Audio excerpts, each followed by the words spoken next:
Are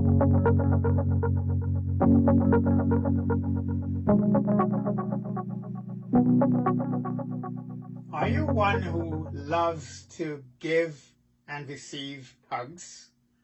How are you doing during this time of social distancing? Even if you love solitude, you might find yourself pining for the simple graces of human connection. One of these contrasting seasons that Solomon writes about in Ecclesiastes 3 is that there's a time to embrace and a time to refrain from embracing. Today, in this fourth devotional in the series, In Every Season, I am continuing to look at some of these contrasting seasons that we sometimes accept with great reluctance. We are looking at seasons of restraints. In Ecclesiastes 3 we read, "There's a time to search and a time to give up, a time to keep and a time to throw away, a time to tear down and a time to mend, a time to embrace and a time to refrain from embracing." We're living in a time when we're being asked to refrain from embracing. For many, this is a very difficult thing to do.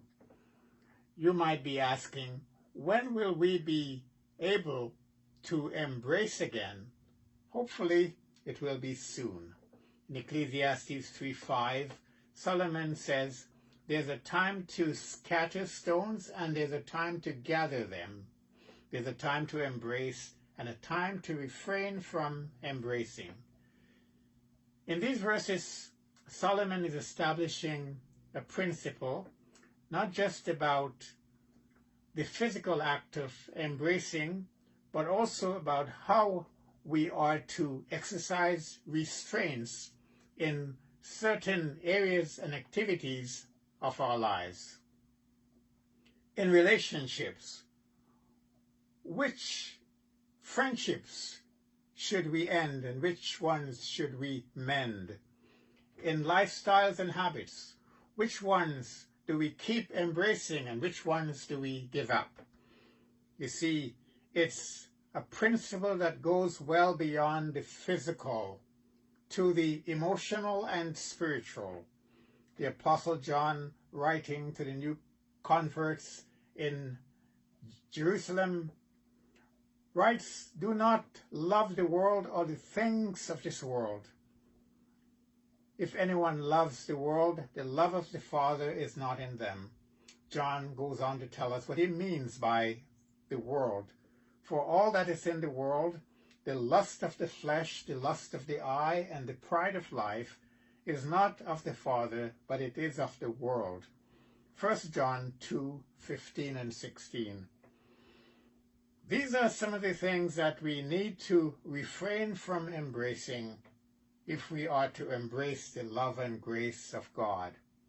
In Ecclesiastes 3, Solomon uses the practical aspects of life along with the spiritual to frame our understanding. He talks about gardens and buildings, births and deaths, sadness and joy, mourning and dancing, holding on and letting go. These antitheses show us that indeed God is in control of the various seasons of our lives. He wants us to understand that behind it all there is purpose and order.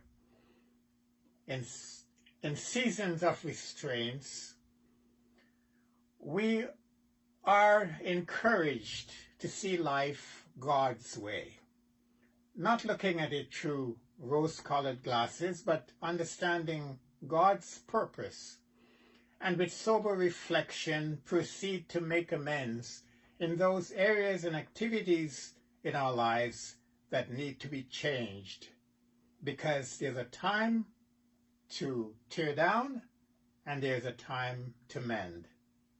May the Lord bless you.